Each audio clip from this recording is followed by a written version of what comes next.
আসসালামু আলাইকুম my lovely viewers, welcome back to my channel Meina's cooking show. আশা করছি সবাই সুস্থ আছেন। আজকে আপনাদের সাথে শেয়ার করব একদম ইজি ওয়েতে কী করে এগ মেয়োনিজ তৈরি করা যায়, যেটা খেতে কিন্তু একদম দোকানের কেনা মেয়োনিজের মতোই লাগে এবং খুব কম খরচে এবং সামান্য কয়েকটা উপকরণ দিয়ে বাসায় কিন্তু এই এগ মেয়োনিজটা তৈরি করা যায়। তাহলে চলুন দেরি না করে ফুল রেসিপিটি দেখে আসা যাক। আজকে এগ মেয়োনিজ তৈরি করার জন্য আমি হ্যান্ড ব্লেন্ডার ব্যবহার করেছি। আপনারা চাইলে নর্মাল ব্লেন্ডার বা হ্যান্ড হুইস্কও ব্যবহার করতে পারেন। ব্লেন্ডারের জারে ফার্স্টে দিয়ে দিয়েছি একটা রুম টেম্পারেচারে রাখা ডিমের পুরো অংশটা। ডিমটা কিন্তু রুম টেম্পারেচারেই থাকা লাগবে, ফ্রিজে থাকা ডিম হলে কিন্তু মেয়োনিজটা হবে না।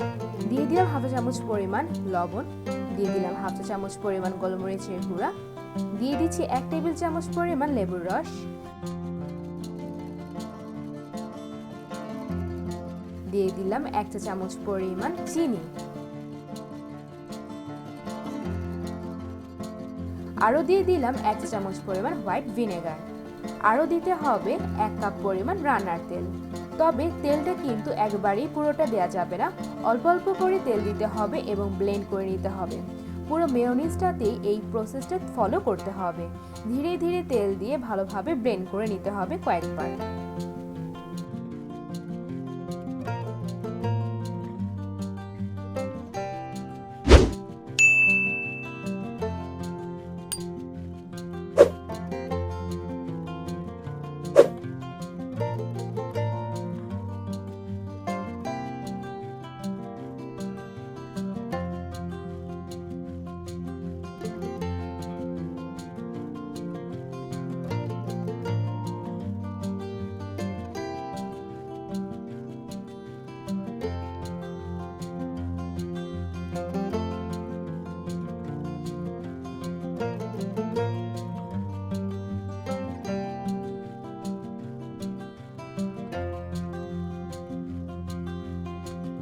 দেখুন মেয়োনিজ একদম ঘন হয়ে পারফেক্ট কনসিস্টেন্সিতে চলে এসেছে, যেমনটা আমরা দোকানের মেয়োনিজে দেখতে পাই।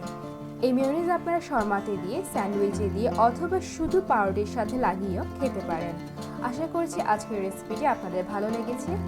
আর যদি আজকে আমার এই রেসিপিটি আপনাদের ভালো লেগে থাকে তাহলে অবশ্যই বাসায় এই রেসিপিটি ট্রাই করবেন। আর আমার এই রেসিপিটি যদি আপনারা ট্রাই করে থাকে তাহলে আমাকে পিছিয়ে পাঠাতে কিন্তু একদম ভুলবেন না।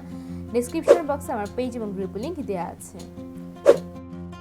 And please don't forget to give a like, comment and also share my videos if you like, and please subscribe to my channel and click the bell button to get the early notifications.